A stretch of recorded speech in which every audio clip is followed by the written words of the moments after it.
episode of Underrated Overlooked Podcast. We have a lot to talk about today. Very jam-packed show. We'll be talking about some recruiting news, major commitments. We'll be talking about some college football. One of our guests last week posed a question about quarterback Jeffrey Sims that's playing at Nebraska. We'll break down their team and their school. Then we'll get into some NBA action as well. And obviously, we'll talk about the NFL and the major trade that has sent the sports world in kind of a frenzy.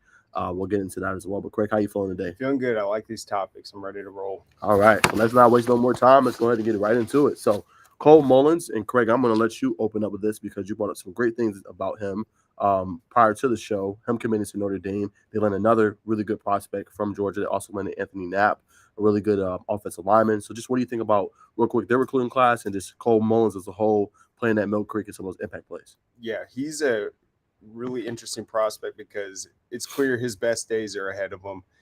Mill Creek, it's the biggest school in Georgia. They've had so much depth, so much talent on that offensive and defensive line. He steps up last year, plays a huge role. They obviously win the state championship.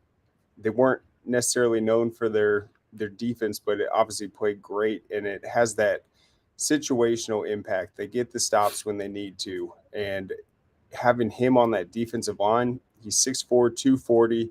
He was playing more of a linebacker role. Last year was the first time he put his hand in the dirt, was a huge pass rusher, basically had a sack in every game, had a huge sack in the Walton game, huge sack in the state championship game, a pass deflection, had a safety against Central Gwinnett.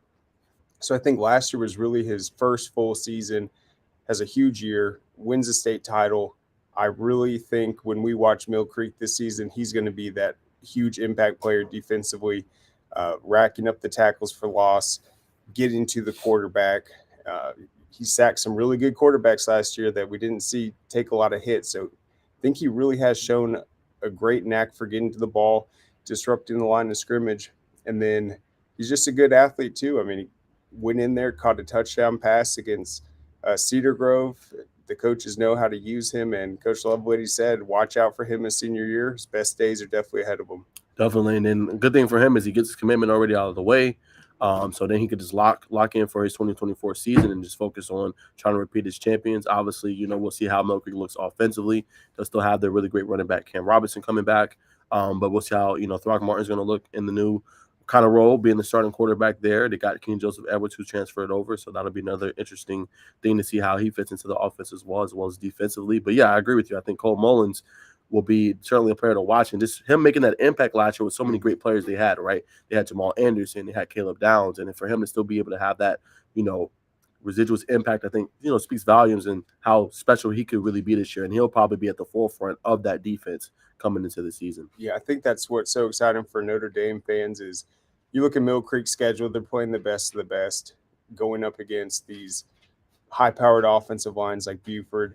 And then just the play he made in the state championship, tackling Bryce Hicks in the backfield for a loss. I mean, Bryce Hicks is a hard guy to tackle. No one really did all year. You have Julian Lewis back there. They're doing that RPO style, and he's just good at recognizing the play and getting to the ball quickly. He has a great push. He can bull rush. 6'4", 240, obviously still getting stronger at this point. So I think he's a guy that when we talk about an kind of overlooked prospect, yeah, he is getting attention, but I think he's a name that people are going to really start to recognize this upcoming season. For sure. So that'll be definitely something to watch. And then you had another big commitment you mentioned on the show yesterday. Heaven Brown Schuler commits to Clemson. He was kind of crystal ball to go there. They pick up another great defensive player. Just what do you think of that commitment? And I know you've seen him probably in person with Pace Academy. Just what do you think about him overall as a prospect and a player? He is massive. He's a true run stopper, kind of that disruptive force you have. He's been improving on his pass rushing too, but I think what he's going to be able to do at the next level is just be that big defensive line presence that knows how to fit with the offensive line, get his linebackers in there. He knows how to run the schemes, and he is one of the bigger prospects. I think he's, like 6'3", 6'4", 280, 270. Yep. He's an absolute beast, and I think Pace Academy will be interesting this upcoming season in 4A. They had some really close losses. It's a team that has made it really deep in the playoffs. I think they made a state championship pretty recently. They had some close losses to a new kind of cast of opponents with Holy Innocents and all those new 4A schools. But I would not be surprised. They had a 3-loss season last year. If they're making a deep run this year, and he's going to be a force every week for sure. Yeah, definitely. So Clemson is once again. Oh yeah, let's talk about that. Just what that Clemson recruiting class looks like. Yeah. Because last year you watched that honestly dreadful performance Clemson had against Notre Dame. Mm-hmm. Their offense looked horrible. But what's the trend now? It's Dabo and the Tigers. They are going after Georgia's top defensive prospects. All these guys, and obviously last year's class as well with Barnes, Khalil Barnes, already making an impact. Got Vic Burley too. But they're getting so many good defensive line, defensive end, secondary guys from Georgia, also bolstering the offensive line. I just think their strategy in terms of getting these Georgia players, they're trying to be that SEC type physical school. Defense in the ACC. I think they're going to use that to really build a foundation, and then you just improve the offense. But your best friend's going to be a physical defense that can shut down opponents, make big plays. That's clearly what they're able to do, and it's just another great addition. Yeah, let's talk real quick actually about those defensive players they got even just last year, right? AJ Hoffler from Woodward Academy, Atlanta. They got Brandon Strozier, cornerback from St. Francis, right? Robert Billings, Milton, safety. Shelton Lewis, cornerback, Stockbridge. Let's see. They got Vic Burley, Warner Robins, defensive line. Jamal Anderson, Mill Creek, linebacker. Avion Terrell, cornerback, Westlake, right? So as Craig mentioned, they're getting a lot of players from Creighton from Denmark. He was outstanding for multiple years. And it's the Phylon Green, Rome, Georgia. So as you mentioned, they've gotten a lot of players from Georgia alone. And just even coming in this class, right? Noah Dixon, safety, Troup County, right? David Asamase, the running back from North Cobb, got him. Champ Thompson, Meadow Creek, defensive lineman, another Georgia player, and he just got obviously Heaven Brown Schuler. So they're getting a lot of prospects from Georgia, and they're in the running for Sammy Brown, who is going to be playing defense. We know him as a great running back in high school, but he's obviously going to play linebacker. Yeah, that's not an accident. When you're getting that much, it reminds me of the Carolina Panthers a few years ago. I think they became the first team in the modern NFL to use all of their draft picks on the defensive side of the ball. That seems to be what they're doing. I don't know what their offensive strategy is. I just know these Georgia guys, and I just think that's intentional. They're trying to get the best of the best out of Georgia to build that team up. Definitely, I agree. So that's the team to watch for. Me and Craig been talking about it all offseason in the spring as well, about Clemson, Florida State kind of being up the top of the class. Those two teams being really interesting going into next season in the ACC play, as well as Georgia Tech as our sleeper. So it's going to be interesting to see who comes out on top and who's able to win that conference. I think both of those teams have nailed it. But Craig, you brought up a great point. We got another segment for you guys for high school, just some of the biggest winners that you mentioned. I thought it was a great topic. 2022-2023 school year, as far as schools doing their things. You mentioned some. Just who are your winners? Yeah, I mean, the ones that stick out the most, I think Cal, for them to never have won a basketball state title, for them to do it, boys and girls, that was just huge for them to do it. In terms of football, you can't underestimate just the impact of Hughes' season last year. Being able to raise that trophy after coming up short the year before, their dominating season, it really put them on the map. Also, Sandy Creek, they won the football state title, and then basketball, their team has been so close all these years. They have a great run, finally get it done. So I think just off the bat, that's huge, but there's been so many others. You talk about the Johns Creek girls lacrosse team breaking through, West Forsyth's lacrosse team, Buford, Carrollton making their Class 7A debuts, the great performances they're having across the board.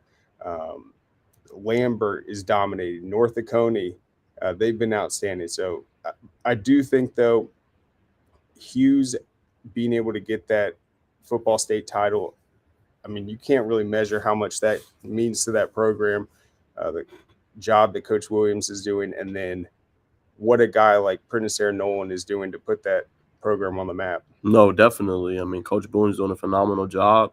They'll be right at the forefront again next year in 6A. Obviously, be some teams that'll contend and try to compete with them. Gainesville will probably be there.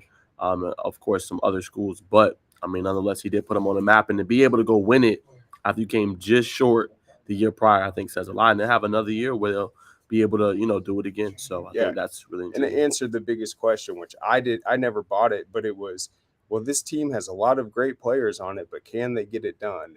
And it's like, not only did they get it done, they were a great team throughout the year, dominated every single week. So I just thought they really just silenced all the doubt, had one of the more dominant seasons I've ever seen, Yeah. truly. And so I think that so far, when you look at what this school year has produced across the board, we still have a lot of state championships to go, but I think they had a really special fall, and then I think just in the winter, Kell basketball that was exceptional. And I think for me, some of my biggest winners, I think Brookwood and 7A coming through, right? Norcross is a legacy program, them being able to finally get over the hump, right? Defeat some of the best teams. Buford was really good all season. But for them to win their first title, I thought that was big for them out there in 7A. Obviously, as Craig mentioned, Kale winning the boys and girls. And then they're bringing back a lot of their talent next year, too, as far as the Kale boys, right? The girls will have to see, but they're still going to have Peyton Marshall, their 4-star. They're still going to have CJ Brown, right? They're still going to have Jalen Colson. So it's going to have a good bit of their cast coming back next year as far as returning starters. So, I mean, that's obviously, bodes well for them. But, yeah, those are some of my winners. It was a great season. Obviously, we're wrapping up now with playoffs. Baseball, I think, just started, as well as lacrosse started yesterday. So, definitely go to squaretail.com and get all the news and results and scores from there. But I think it'll be intriguing. Yeah, there's gonna be some big time matchups. Obviously, shout out to Mill Creek too, winning that 7A title the Yep. way they did. That was huge for that school. They've been just one of the gold standards, and the schedule they played, the way they took it, that was a great moment for that program for sure. A lot of homegrown kids that been playing together for a long time. Caleb Downs, Yep. you saw the photo with Hayden Clark, all those guys from the middle school days. I mean, they were on a mission, and now so many of them are on the next level, already doing great things. But yeah, it's going to be fun. The baseball playoffs already have been interesting. You had Pope, the defending champs, going to a game 3, then dominating, I think, 12-1 in that game 3. Houston County looks like they might be the best team in the entire state. You have a Parkview team that's only lost one game inside the state. North Oconee, Cherokee Bluff in 4A. Then Walton's able to survive a 3-game series with South Forsyth out the gates. Wyatt Sonderman, I didn't even know he was a pitcher. He combines for a 1-hitter. So we're seeing great baseball already, and I really can't wait for the championships. They're going to be spread out. So unlike some of the other ones where they're at different locations, I think we will get to kind of watch them all. And I just think there's nothing that can top winning a state title or hitting a home run in Truist Park. Scoring a touchdown in MBS, that's cool, but let's just be honest. Hitting a home run in a Major League Baseball park, I don't think it can get any better than that. No, definitely. I mean, just it being there, and I've even talked to our boss about just even televising the event, because I think a lot of times, like high school, obviously there's great recruiting service. I think even some are, better for like baseball than even basketball, in my opinion. Right? There's not a lot of recruiting services for basketball, but like you got Perfect Game, you got Prep Yeah. Baseball Report, and they all go to these games and they give the kids great exposure. And I think that's a sport, baseball, that we should do more of. And as you said, just imagine, as you said, hitting a home run in Truist Park, but the game is televised. I mean, that's epic. That's like a highlight where you can keep for the rest of your life.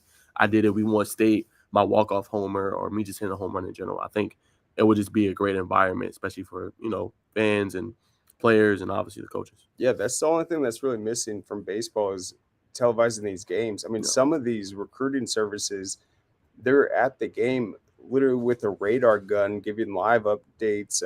All the players have their base running timed, how fast they can throw, what their different types of pitches are. All the stats are there, all the analytics. It's just we want people to see it, and then when there's a great moment, we need to be able to clip it out and get it out to people For and sure. show what it's about. I mean, it has drawn great crowds. I think overall across the classifications last year, Robin Hines said it was close to 40,000 people showed up for those combined games, which is huge. No, definitely big audience for it. So Obviously, we'll see in the future how that goes, Yeah. but I think that'll be a lot of fun. It's also fun because it is the last sporting event of the year. Yep.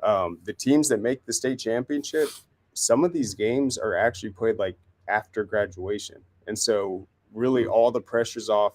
The whole student body comes out there. It's kind of like one last Hoorah. big event, yeah. And Yeah. so winning it is really special, and I just think that 7A1 at the Battery at Truist, that's going to be incredible. I agree. I mean, hopefully Hoko makes it. I wish I was in town to see it because I definitely would go. But definitely gonna have to see how that happens and who wins it all. But we'll be interesting. We're gonna keep it moving to our second segment of our show, talking some college sports. Jeffrey Sim, he transferred to Nebraska from Georgia Tech. We got a question last week from a viewer.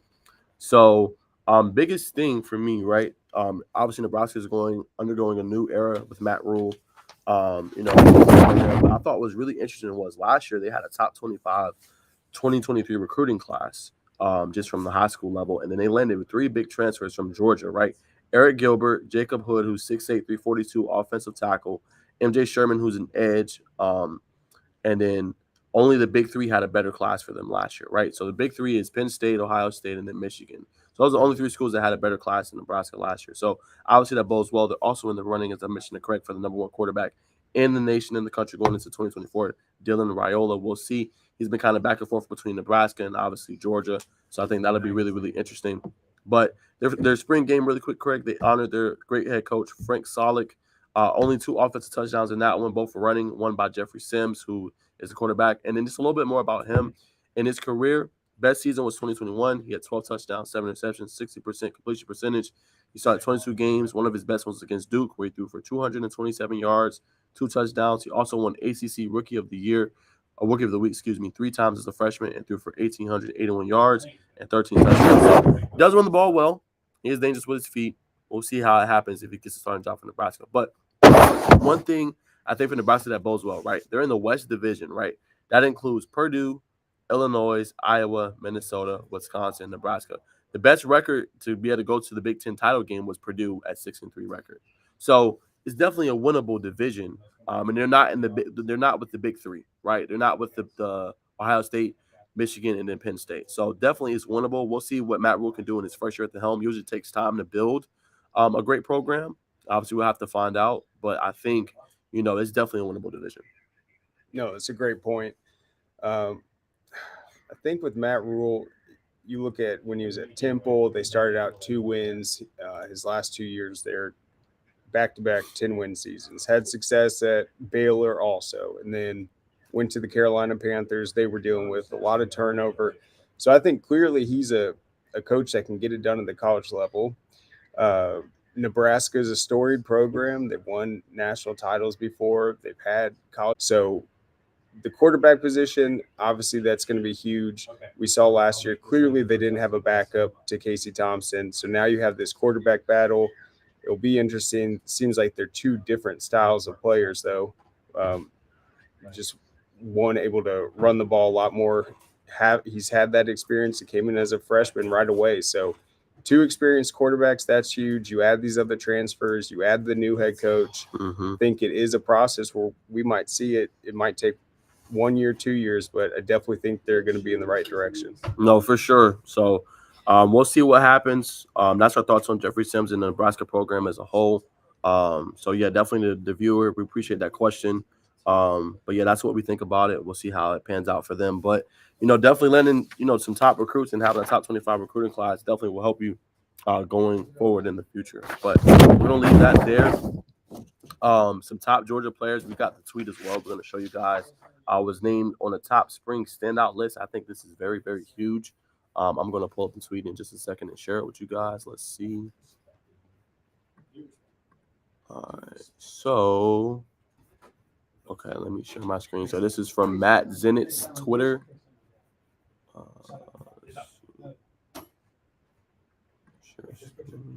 Here it is right here, guys.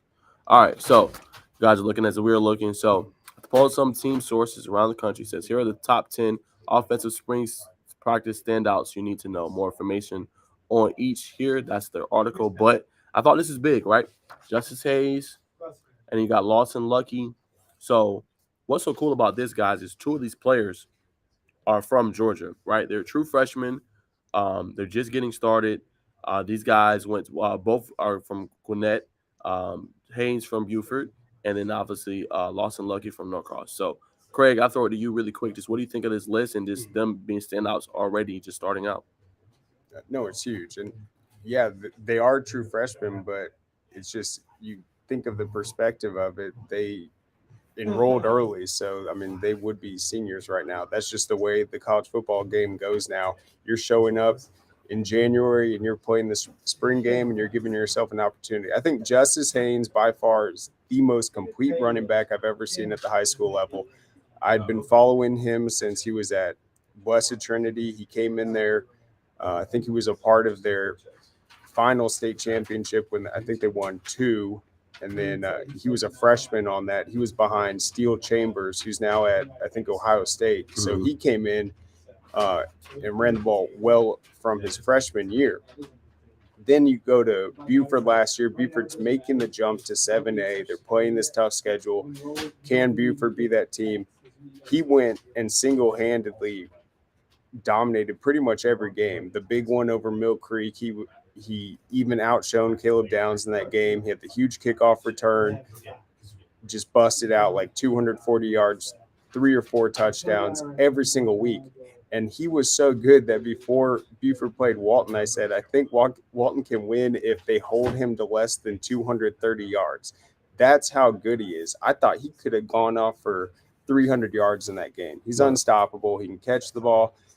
He's good in the open field. He's physical. I'm not surprised at all. I think he's going to be a tremendous player. I think he's a first ballot Georgia High School Football Hall of Famer already. And then Lawson Lucky, what impressed me about him is he makes these difficult catches. He has tremendous hands. We saw it week 1 against Corky Kell having huge touchdowns. Norcross, their offense last year, set the school record for most points. He was such an impact player.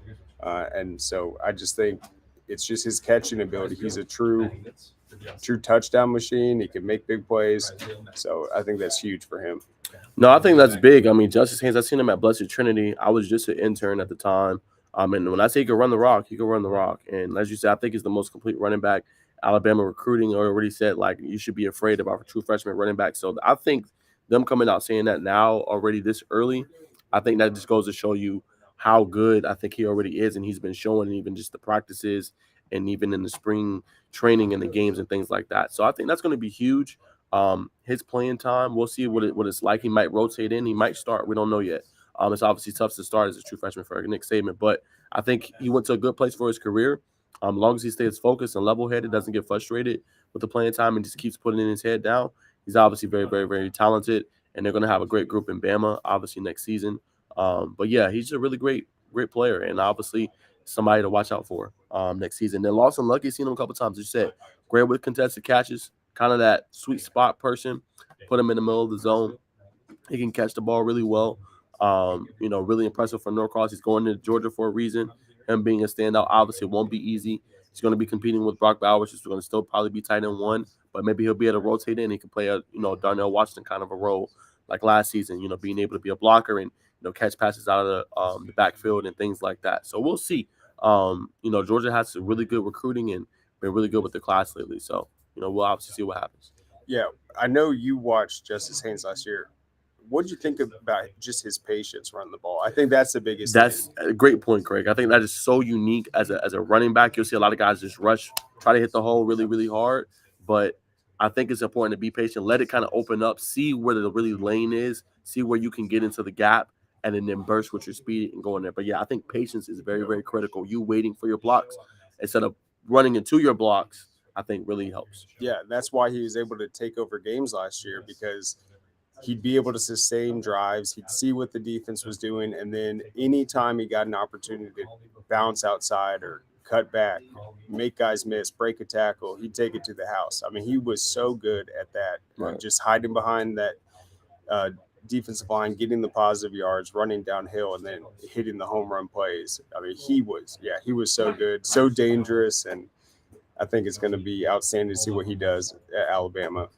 No, I agree. Yeah, he's going to be a nationally recognized name for sure. Yep. And then we can always say we had the pleasure of watching them, seeing them in person, and seeing them play. So that's always the great thing, unique thing there as well. But yeah, Lawson Lucky too. I think he'll be a player to watch for Georgia. Obviously, like I said, he'll be battling for that tight end one spot after Brock Bowers leaves. Presumably, after the season, they just landed Elias Williams, as we mentioned last week, 2025 class. So I think it'll be interesting. Yep, he's obviously standing out to get on that list. I mean, that's huge. Yeah. It's coming from the coaches. It's coming from people that have really been watching what's been going on in the spring. So they're making a big impact.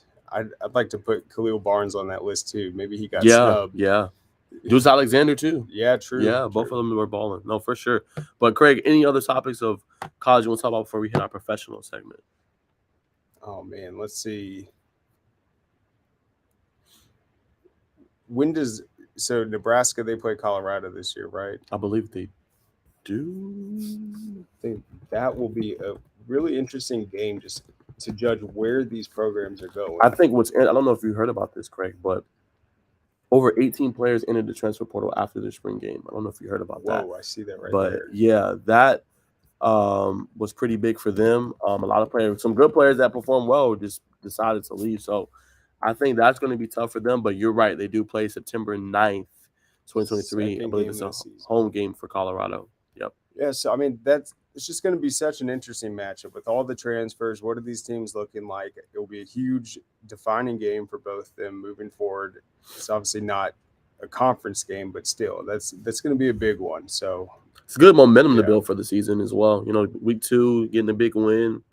I think it bodes well. But yeah, real quick on Colorado. I think it'll be interesting to see just how that shapes their program going forward. Right, year one, like 18 players leaving, that's a lot to kind of make up for. Obviously, I think they're going to have like 20 returning starters potentially, maybe. So we'll see how that program looks. But man, I don't know if you saw it, Craig. The 2022 spring game compared to 2023 was absolutely insane. Barely anybody in there to being pretty much sold out. I bet. So with those transfers, you're saying they transferred out of Colorado after that? Yes. Ooh, man. Yeah, right after the game was over, pretty much. 18 players hit the portal. That's insane. Yeah.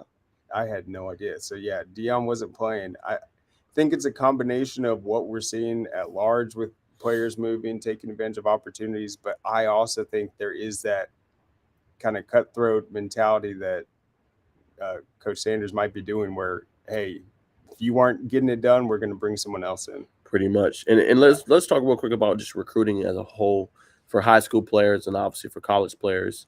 And just how it's changed the whole landscape of, players committing early now and trying to get things locked up with obviously kids transferring left and right, year one, year two. Do you think that it's had an impact? Obviously it's had an impact, but do you think that it's affected the game as a whole, the college game? And what would you tell players, I guess, in that spot that are, trying to play and not getting the playing time? Do you think it's still worth it to stick it out and see what happens? It's just crazy how different it is. Several years ago, I mean, we'd always see these situations where a quarterback would be waiting to get his turn, and then it's like you might not even get it. Like honestly, but nowadays, I mean, look at Georgia Tech, Nebraska. Right. I mean, he was a quarterback that was, I think, originally committed to Texas. Comes in, it's so different. So I think it does impact it. It obviously goes down to the high school level too. It used to just be kids with hats on a table, and that's the decision. You stick with it. And once they got rid of that rule where you don't have to sit out a season, I mean, that's just the way it is now. So it's completely different.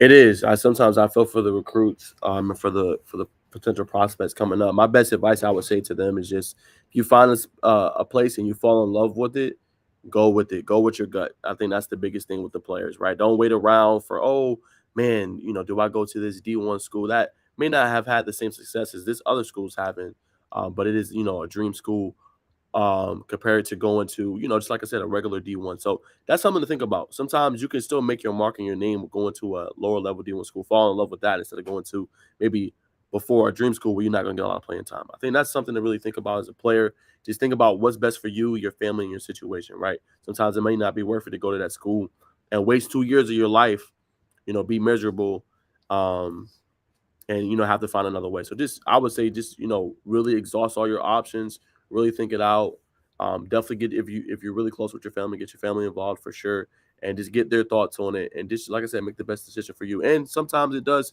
pay to stick it out because you can, hit that 1 year and be able to play. Right. Another example I always bring him up is Joe Burrow, Ohio State, great player, did not play, had great players ahead of him, Dwayne Haskins, JT Barrett, but stuck it out for those 4 years, did grad transfer, balled out in this 1 year.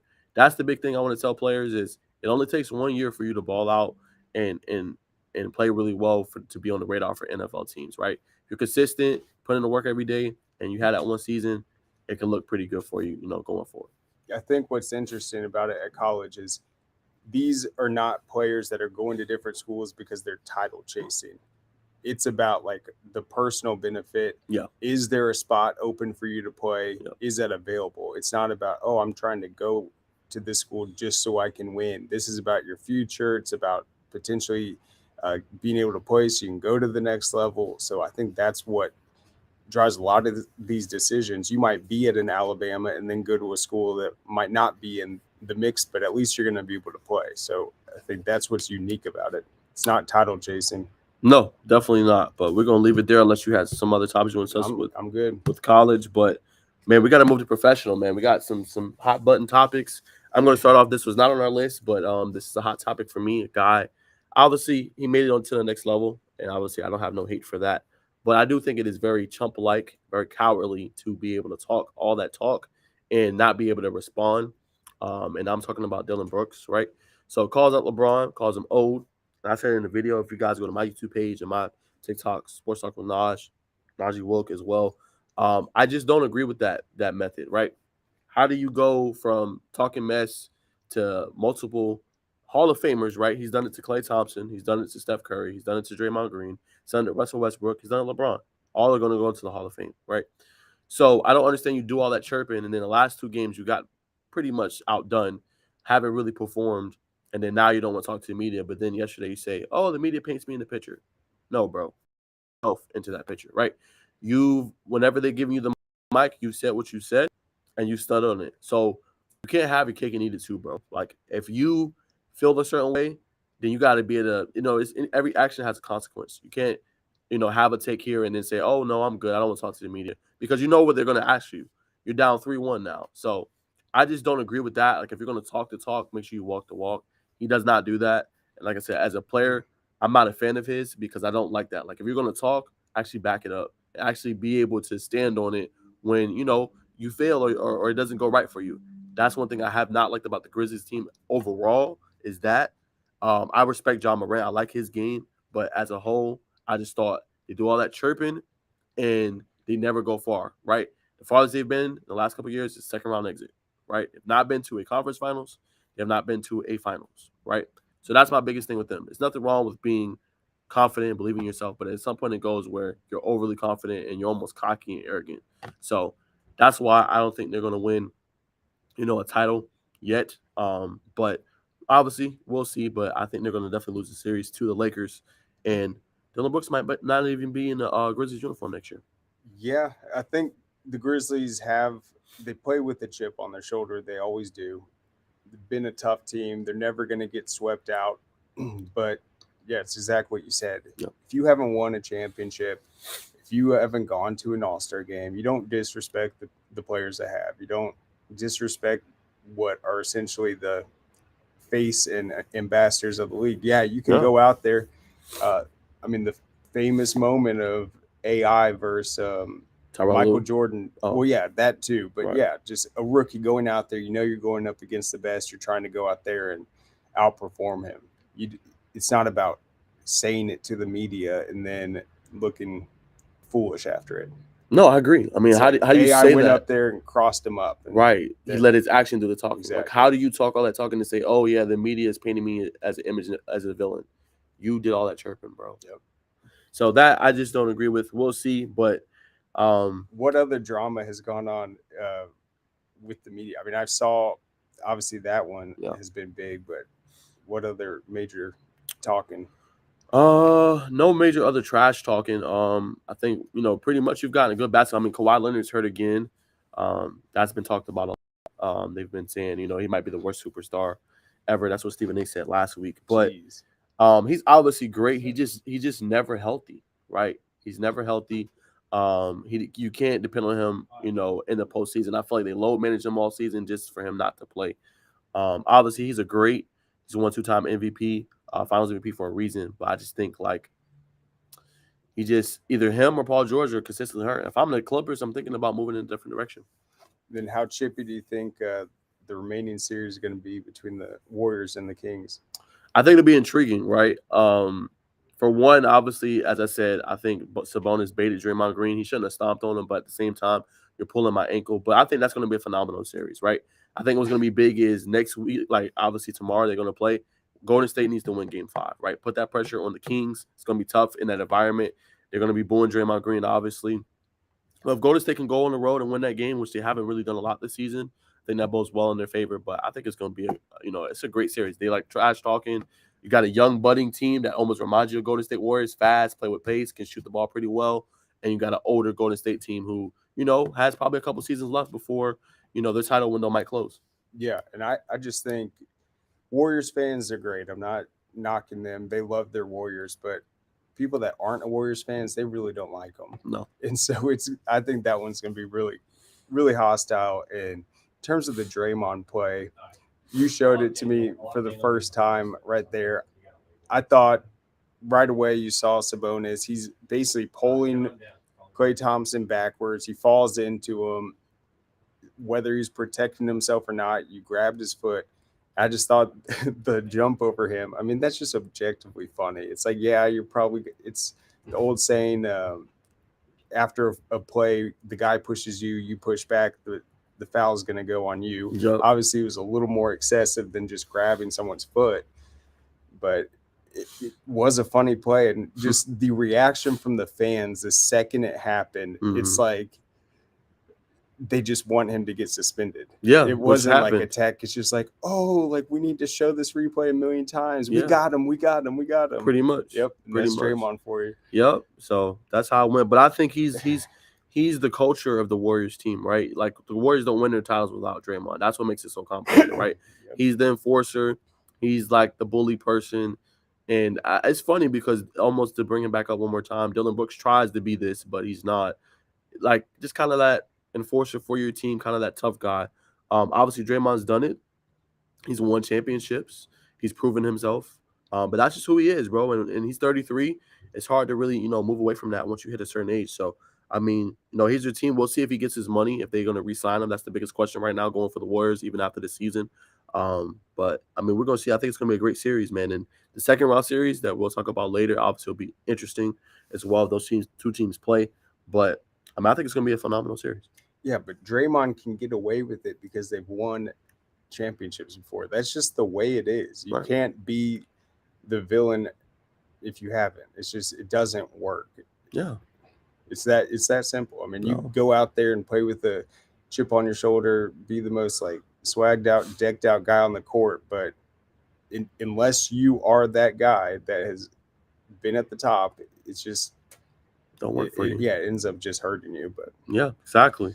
But another quick topic, talking about Atlanta Hawks. This is my take, how to fix them. So Atlanta got an issue. They're gonna have to figure out what they want to do, right? Trae Young has been linked into trade talks and moving on from him. But I would caution the Hawks because a lot of people say, oh, we could have got Luka Doncic, but they didn't even make the postseason this year, right? Let's think about that. Getting Kyrie Irving didn't make the postseason. So I want to caution Atlanta fans to think about this. In Atlanta, obviously management as well. Trae Young is a great player. Trae Young is going to have to figure out what he's going to do defensively, right? I went to the game when they played the Celtics, right? They were playing pretty well, right? They contended. They weren't shooting the ball well.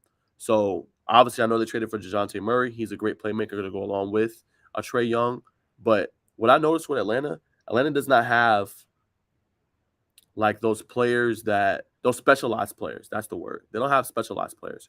When I look at Golden State, or I look at Phoenix Suns, or I look at any of the other team like the Lakers, they have specialized players, right? 3-and-D guys, defensive stalwarts, right? That's what Draymond is. Defensive stalwart, Energizer Bunny, Jordan Poole, great playmaker, good shooter when he wants to be. Klay Thompson, great shooter. Good, and at his prime was a great defender. Steph Curry, one of the best shooter ever, right? When I look at the Hawks, they don't have any of those pieces that are specialized on their team, right? DeAndre Hunter is a good player, but good two-way player, but nothing specialized about his game, right? Very good game, played great actually in that. I think he scored 27 plus, but they need to go get some like players that are known shooters. That would be one part, and they need to get some defensive players, right? Starters for them: Trae Young, DeJounte Murray. You got to move off John Collins. I mean, that's it. You got to trade him. You got to move on, right? I hate to be that person, but if you're able to trade him next year, you got to move on, respectfully. DeAndre Hunter and then Clint Capella. Okongwu is a good piece. I like Jalen Johnson. He's another good piece for them. But they need to get either a veteran player or a player that's played for a couple of seasons that specialize in something, I think, for Atlanta. So that is my take on how to fix them. Going back to the Warriors' take with the Atlanta Hawks, the Warriors struggled, right? But they only been through one coach. So remember, Mark Jackson had their team, and they kept losing, right? They were losing to the Spurs. They were losing, I think, to the Nuggets when they were young and up and coming, right? It reminds me a little bit of the Hawks right now. So I think you got a star. I won't say superstar, but I think you got a star in Trae Young. But you're going to have to get him to buy in to playing defense, kind of how Curry did. Curry's not the best defender, but he buys into the rotation, buys into playing defense and team defense. That's what Trae Young needs to do defensively, because a lot of times it's too many lapses defensively. So that's one. Two, they moved on and got a new coach. They got Steve Kerr. It's resulted in multiple championships for them. Obviously, they got other pieces they moved on. So that's what the Hawks need to do. I think Trae Young still could be the centerpiece of your franchise, but you got to go get specialized players. You got to get Trae Young to buy in, and you got to surround your core of your team with great specialized players. That would be my take of how to fix Atlanta. Yeah, they're playing they're playing hard, but I think you saw it the last game. They couldn't get any stops when they needed to. No. They were able to answer, and you see it with Trae Young. Comes right back down the court, drills the three, but Right. you can't close that gap. You can't switch up the lineup, put a big in there, or make things difficult for them and adapt to who you're playing. So yeah, they just need that overall team identity, because you can't just be let's outshoot them or let's just be able to come back late and try to steal a win. It's got to be a full game effort, and so I think it's just in terms of building that roster, what style do you want to be? And if they don't want to go the defensive route, then you better just have a lot of guys that are able to, I guess, rebound, slash to the basket, and do it all. But you can't. You can't. Even though it's an offensive game, Craig, you cannot win if you're not getting stops defensively. I don't care if you go to fight. Like, you're going to eventually have to get a stop. Eventually you can be the greatest offensive team ever, right? Right now, Kings is one of the best offensive teams in the league, right? But you still have to be able to get some kind of stops defensively. You're not going to have a chance. Yep, and it's tough to do. It really is. A lot of the way these teams are moving the ball, shooting from three, it's tough to stop. But yeah, you have to do something to either slow the pace down, make it difficult, frustrate, take out one player. But yeah, it just seems like defensively, it's just they don't have that edge. Teams just getting too easy. It's a great point. And yeah, what do you think about that point? Murray edge. Though he looks like he was frustrated after that last game. Yeah, game one, I saw one play where he was driving to the basket and got absolutely leveled, and they didn't call a foul, and they said, "Oh, it bounced off his knee." It's like that was the most blatant foul I've ever seen in my life. And it's just like that frustration's building. Yeah, I mean, he's suspended for this game tonight, so they're probably going to lose. He bumped the official intentionally, so that's automatic suspension. I mean, I wasn't a fan of it. I can say that because Tatum, obviously he's a superstar, but he literally pushed the official off him after they called a flagrant on Trae Young, I think, and another DeAndre Hunter when they tried to foul him. But he literally went like this and pushed off the ref, and he didn't even get nothing. So I think in its playoffs, I think officiating has not been the best. I think it's been a little too inconsistent with calls. Like, you might call something on one end, but you're not calling the other end. I think there needs to be better consistency, but obviously, yes, I think he is frustrated. I think he does compliment Trae Young well because he can play off the ball and he can still go get his shot in his basket. And I think it's a good piece for them. But I think it's back to your point. They don't have that edge. Atlanta needs that edge, that person that's going to just, bring that all together, be kind of that person, that leader almost in a sense. Not saying Trey Young isn't, but they need a leader that's going to hold people accountable besides just the coach, but a player that's going to bring that edge defensively and offensively, I think, for them. And I think sometimes Trey Young is a little too passive. Got to look for your shot. Go get it early in the game. Get it going. I think Trey Young, he's obviously a phenomenal playmaker, but if you're getting your shot going and they doubling you, that's going to open up the offense for the others because they're going to double you. That's going to lead to slashing opportunities. That's going to lead to open shots for your teammates. So I think in games, I think he's a little too passive. Tries to get them going early, which is not a bad thing, but I think he should get himself going early, get them to bring the double on him, and then find the open people. Yep.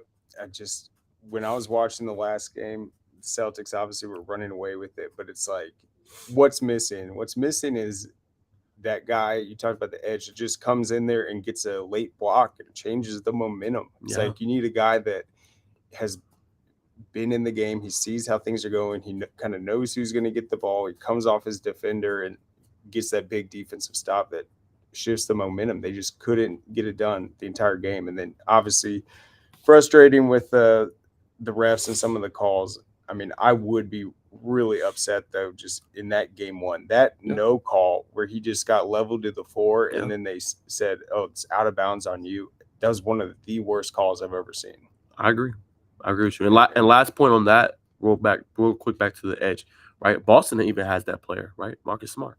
Yep. He's known as a defensive stalwart. Obviously, he'll shoot his shots, get his buckets or whatever and things like that. But, he's a player that's known for that. Obviously, Tatum and Brown are two-way defensive players. So I just think that's important. You need those specialized players to be great, like Drew Holiday for the Bucks. He's another player, two-way player. He's going to give it all defensively, right? You got Brook Lopez. He's going to hit down open threes and rebound the ball well. I just feel like Atlanta does not have that. It's not consistent enough. But we'll leave it there. That's our thoughts on Atlanta. We had a major trade in NFL. I'm not gonna lie, the pundits are kind of wild this morning. I've never seen anything like it. I don't get it. We do this all the time. I get it when he did it with Tom Brady because that's Tom Brady. That's the GOAT. It's the best to ever do it. But to say that the Jets are Super Bowl favorites, are Super Bowl contenders, let's pump the brakes, man. Let's pump the brakes, okay? They're not there yet, all right? They have a great young team. Keyword I said there, Craig, young, okay? These players are only going in year 2, a lot of their core players, right? Sauce Gardner, all-pro, phenomenal player. Garrett Wilson, NFL Rookie of the Year, phenomenal player, right? Breece Hall coming off the ACL injury, phenomenal player. But have the Jets been in key moments and key spots yet? No, they have not, okay? Playoffs are pressurized moments, Craig. You know this all too well. You are a Chiefs fan. You've seen Mahomes deliver and deliver and deliver in key moments to set the team up to win championships and to go to big games and yada, yada, right? The AFC is not a joke, okay? Let's go ahead and get that out the way. First off, let's start with the division. Barring health, Miami is a phenomenal. They're loaded, right? You got Raheem Mostert still there. You got Tyreek Hill. You got Jalen Waddle. I think Gesicki left to Chicago. But their success hinges on Tua. Can he stay healthy? If he can stay healthy, they're dangerous. You also got Buffalo. I think they're going to regress a little bit, but I still think they're going to be there. You still got Josh Allen, Stephon Diggs, Gabe Davis. I like James Cook, who they got. David Singletary. Dawson Knox, good tight end. Defensively, they're pretty good. They just didn't have it in that playoff game when they played Cincinnati, but they're going to be there, right? You still can't sleep on New England. Obviously, their team, we'll see what happens with them and Mac Jones, but, they're going to be a tough team to beat divisionally as well. So I'm not saying the Jets are going to be trash. They're going to be good, but I'm just saying let's pump the brakes and see first, okay? First off, they got to get out of the division. That's 1. 2, playoffs. Chiefs still going to be there. They're not going nowhere. Chargers, we'll see what happens. I think they should still be there. Still got Buffalo, potentially. Cincinnati will be there. We'll see what happens with the Ravens, Lamar Jackson. Still got Jacksonville. Some good teams, man. Like, the AFC is not a slouch. Like, this is literally the best conference. I'm not going to lie to you. Some people are like, oh, NFC is better. No, NFC is wide open. AFC, you know who's going to probably be there year in, year out. So I cannot say they're a Super Bowl contender yet. I can say they're going to make the postseason potentially, but let's see it all happen. But to get enamored with getting Aaron Rodgers, was obviously he's the best quarterback probably since 2000 potentially, right? I don't disagree. But he is 39, guys. He does have a little bit of injury history. He is a great player, but we have to see how it all unfolds. Yeah, I'm shocked. I never would have thought that it would have been any different than. I mean, this rumor has been going on for like Months. weeks, months. It's Yeah. like, Yeah. and then it happens today, and they're literally throwing parades like they won the Super Bowl. It's crazy. Yeah. Maybe because they're based in New York and they're just that big of a Jets fan. I guess they're excited, but I mean, you still have the draft. You still have all these things going Thank on. you. It's like, yeah, what has Aaron Rodgers done the last few seasons to show that he's going to be able to get past Mahomes, Burrow, all those guys? Thank you. Let's go back to that point. Guys, no disrespect. I love Aaron Rodgers too. He's probably been one of my favorite quarterbacks last decade. I think Burrow's surpassing him though, for sure, in my book. As my favorite. Not saying he's better, but as my favorite, yes. Aaron Rodgers went to what, 4 straight NFC Championship games with Devontae Adams and Cobb and all those great players and pretty good defense. They could not go to a Super Bowl. They continuously lost 4 straight. I want y'all to listen to that. 4 straight NFC Championship games. Okay? No disrespect. He did win a Super Bowl. Did win Super Bowl MVP. Respect. But lately, as Craig mentioned, he has not gotten over the hump. Okay? Let's keep that in mind, right? The AFC is going to be tougher than the NFC. All NFC you had to really worry about, if we're honest, San Fran had some good years, but you knew their quarterback was never it, right? I never understood why they couldn't get over the hump. And then you had Tom Brady, who was playing with Tampa Bay. Who else in the NFC right now scares you? Even the last couple of seasons. Who scares you in the NFC? Besides maybe San Fran, but there's still a question mark at the quarterback position. Who scares you? Philly, maybe? Well, yeah, for sure, Philly. Who else?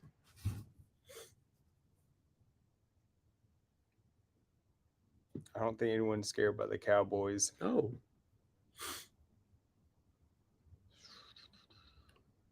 Yeah, it's not looking too good. Thank in you. the NFC. So my whole point to you guys, when I brought Giants were decent last year. decent, but come on, Daniel Jones. We'll see, bro. But I bring up that point to say the NFC has been weaker the last couple of seasons, right?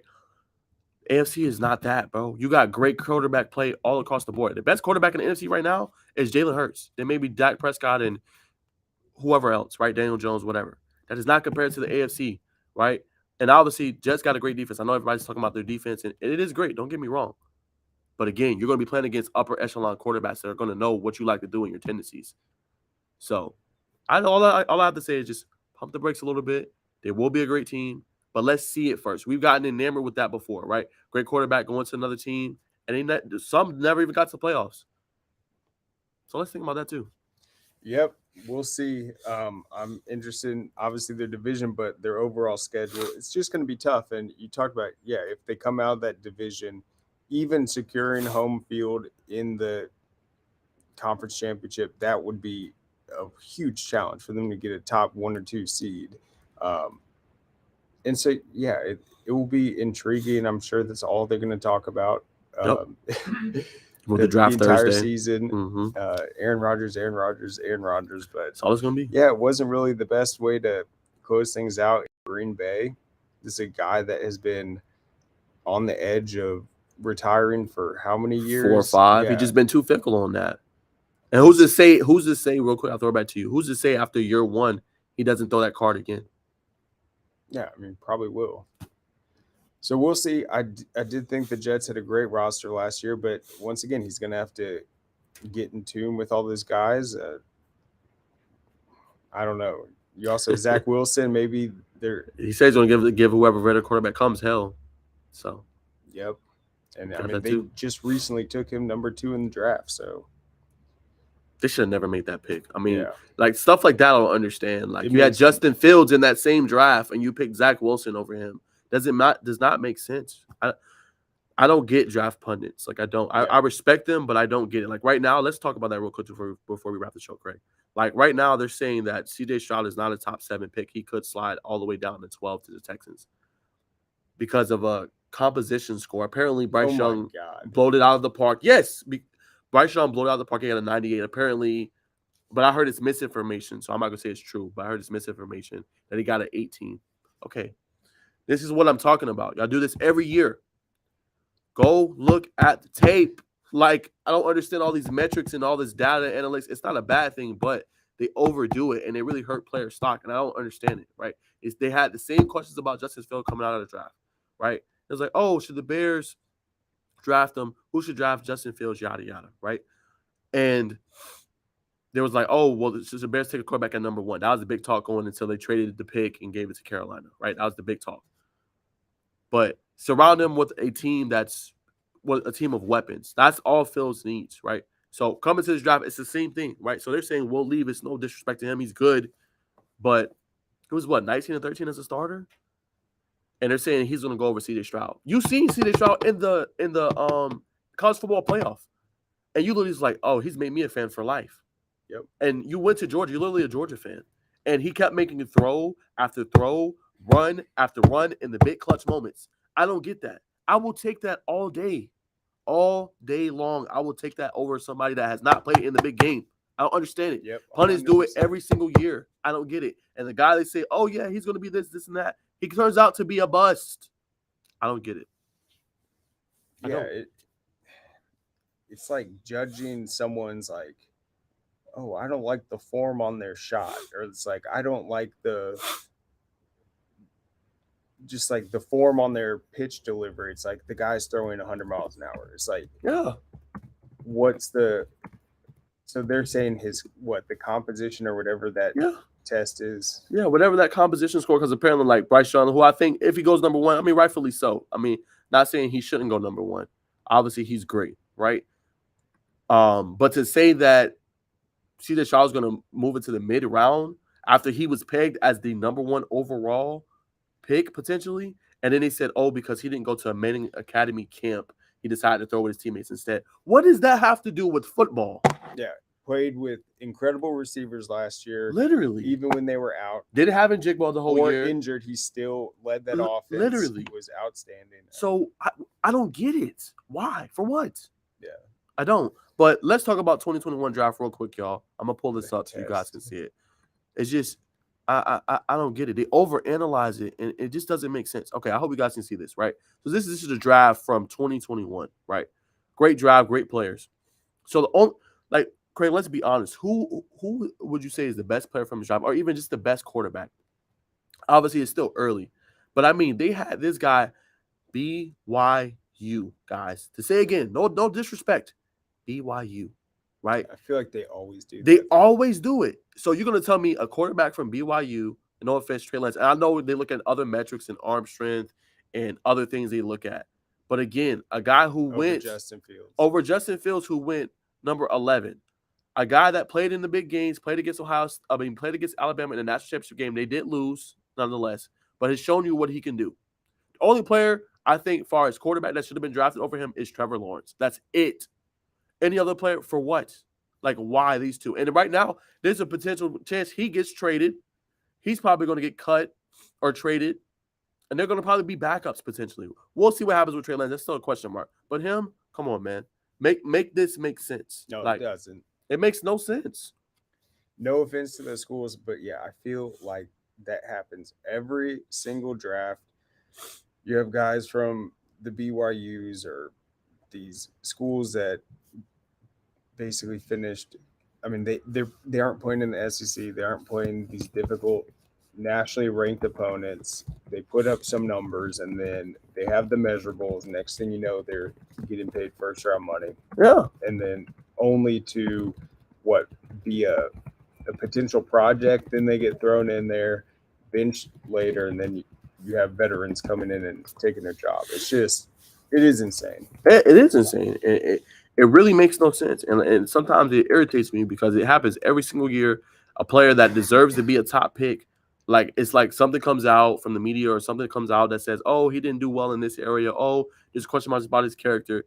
That just hurts their draft stock. And the worst part about it, Craig, they lose money. Like imagine being a top 10 pick, you earn good money. You know what I'm saying? Coming out from school, right? So I think that's what makes me mad the most too, because then you're affecting players' money coming out, and not all players, are able to get that second contract, Craig. Like the lifespan of being an NFL player is so short. Yeah, I feel like it's specific to the quarterback position though, because any other position, they're always like, well, how good was the competition they were going up against? oh, this Literally. guy played receiver or played defensive line in the SEC. But then when it comes to quarterback, they have this magical idea that it's all about what? A composition score on a test. Oh, it's about your footwork. It's like, no, Arm it's about strength. the competition you win against. Literally. Yeah. Oh But man, the quarterback position is different. it It's is. like, Like man, he could throw it 50 yards sitting down. He could throw it 50 yards on his knees. Like, I don't care. Like, are you going to be a leader? Like, that's the question. Can you be a leader for a team? Can you lead an organization and franchise? Can you make those big throws when I need it most? Can you perform on the big stage in the playoffs when I need you to perform and get us a chance to go to the Super Bowl? Can you do that? Have you done that in your career? That's what I want. I'm taking that all day. I don't care about those other, variables and stuff like that. I don't care. I don't care. yep, look what happened to TCU last year. I mean, there you go. There you go. I mean, it's all about the competition you play. I mean, honestly, it's all about competition you play. I don't disagree with that comment. We appreciate you tuning in too, man. Yeah, Josh Allen at Wyoming. Yeah, I give you that. He's been a great NFL player. I don't care, mind those. What kind of grinds my ears is the top quarterbacks that play in the top competition. There's always something that comes out every single year, whatever it may be, that hurts their stock, and they end up being a phenomenal quarterback in the NFL. But hurts their money to start out. That's what really grinds my ears and makes me upset. I just don't understand that, and the judging of it. It's really irritating, and then they kind of turn out to be busts. Like, to me, going back real quick, and I'll end it with this: 2021, Zach Wilson should have never been the number 2 overall pick. Did not deserve to be a number 2 overall pick. That's just how I feel. And if they would have got Justin Fields, let's say potentially, would the Jets even need to trade for Aaron now and give up those picks? That's all I'm saying. That's all I'm saying. But let's see. Got a couple questions, then we're going to end the show. It says, could we say the same about Malik Willis? Malik Willis is hard. I'm not going to lie to you, because they came in such a weak QB class, right? You had Kenny Pickett from Pittsburgh. You had him from Liberty. It's kind of the same thing, right? He didn't play that competition. No offense. He was great, but we don't know what he's going to be, right? And Anthony Richardson, right? I think he's great, but at least Anthony Richardson, right? He kind of wows you with what he can do with his arm and how great he is with that. But he played in a tough competition. That's what I prefer more. Like, he played in the SEC with Florida. They didn't really do anything, but he went against the Alabamas. He went against the LSUs, right? He went against the Georgias, right? There's still question marks around him, though. I'm not going to say he's going to be a phenomenal quarterback. We have to see. Still a question mark. But I prefer that, in my opinion. Yeah. So what score are they saying he got? He got like an 18. That's what they're saying, but it says misinformation. I think out of 100. Some composition score. That's what they say, but some say it's misinformation. I don't know. I mean, I just don't, because Peter King says, yeah, he's not going to be a top 7 pick. It could even slide down all the way to 12. It's like, for what? I need to look into that. Yeah, that was my point. It's like, I'm not saying like the Josh Allen. I'm just saying, like, I really wouldn't put that much into a test like that. No. Makes no sense. Don't. But real quick, Craig, who are you excited to see before we wrap the show? Who are you excited to see in the draft this upcoming week? Who are some prospects you want Kansas City to look at? They're linking you guys to Zay Flowers from Boston College, and they're linking you guys to Jamar Gibbs from Alabama. So what do you think about that? Jamar Gibbs for sure. Yeah. So what do you think about the draft, and who are you excited to see? Go. Oh, man. I just like to see all the – so it started in 2012. I looked at the draft and I literally wrote out all 256 picks, looked up where they went to high school, and then I would break it down by the state and then tweet it out. And that was the first time, like, any tweet I ever did went viral. And then started looking at it. I'm like, wow, I did this just because I had a feeling that Georgia was going to perform well. But I think 2 years into it, Georgia was leading every state, and then it would go up and down. Right. And so I just like doing that, seeing just the stats on how many dual sport athletes there are, all the trades. I mean, the trades are going to be huge this year, I feel like, too. So overall, it's like, I don't know. I'm not one of these guys that has some mock draft where I expect things to happen. I just like to see how it plays out. And then just that it's in Kansas City, that'll be exciting. That will be definitely exciting. It'll be a lot of fun. I mean, I'm excited to see who goes number 1. I'm excited to see who goes in the top. Where does my biggest storylines real quick? Where does Jalen Carter go? Will he stay in Atlanta? Will they draft him at number 8 overall? Will he go to Seattle? I think that'll be an interesting thing as well. See where he goes. Who will be the first QB? I mean, not QB. I'm sorry. First wide receiver drafted, right? Jackson Smith and Jigba said he believes he's the number 1 receiver. Zay Flowers is really good. Where's he going to go? Does the Eagles take Bijan Robinson number 10? I think that's going to be interesting for their team to build for the future, right? Running back position. So I'm looking out for that. What do the Cowboys do, right? Do they go Dalton Kincaid, or do they go Michael Mayer? Then I want to see what my Bengals going to do, right?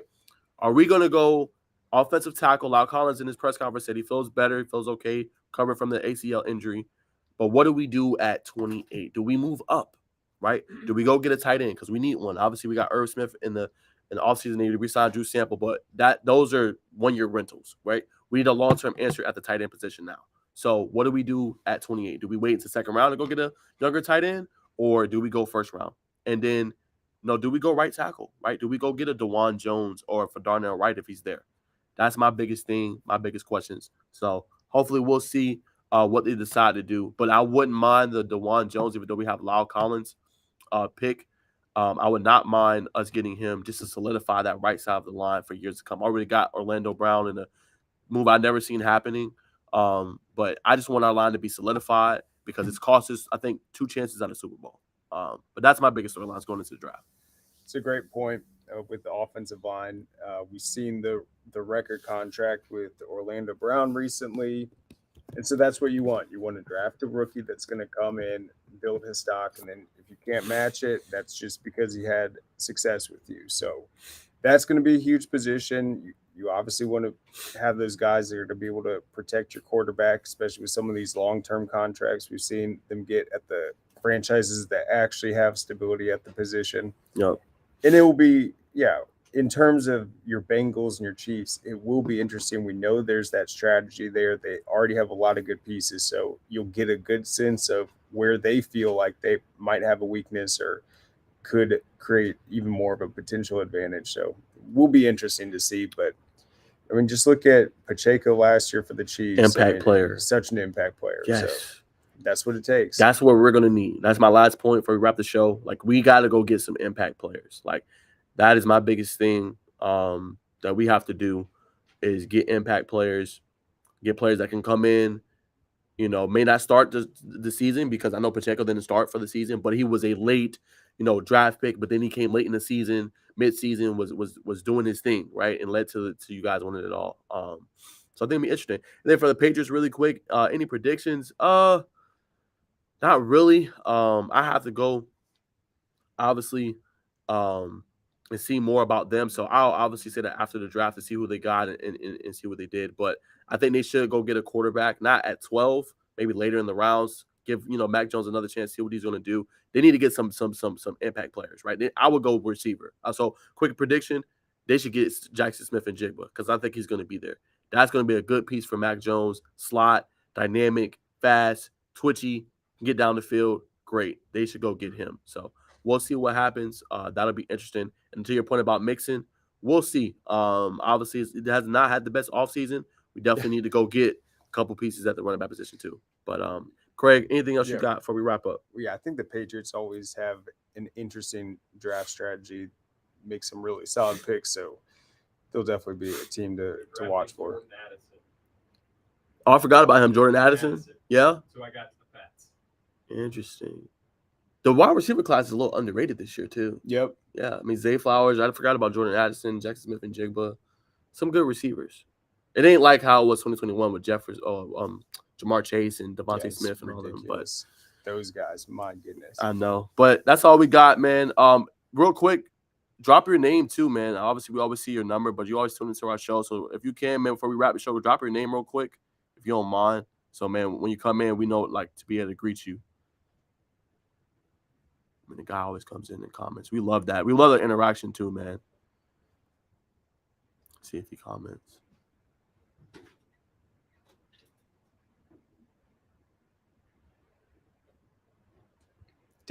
Davis. All right. No Twitter, though. All right. So, Davis, we want to say appreciate you, man, for always tuning in, being a big fan. We're going to be back next week at 12. Make sure you tune in, man. Any questions, man, definitely drop them. If you can't, follow us on our Twitter. at Najee Wilk, at Craig Sager. All of our fans definitely follow us on Score Atlanta on Twitter, on Instagram too. We're on there. Same handles for our Instagram too. If you want to follow us there, it's no different.